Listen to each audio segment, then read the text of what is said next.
Have you ever gotten something amazing and then felt totally disappointed when nothing exciting happened right away? 10-year-old Anna had just received her dream gift, a brand new ant farm for her birthday. She pressed her nose against the glass, waiting for something incredible to happen.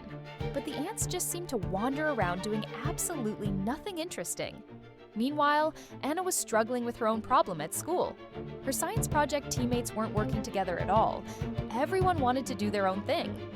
Frustrated, Anna decided to watch her ant farm more carefully. That's when she noticed something magical happening. The tiny ants were actually working as a perfect team. Each one had a special job. Some carried food, others built tunnels, and they all helped each other succeed. Anna realized she had been trying to do everything alone instead of working with her teammates.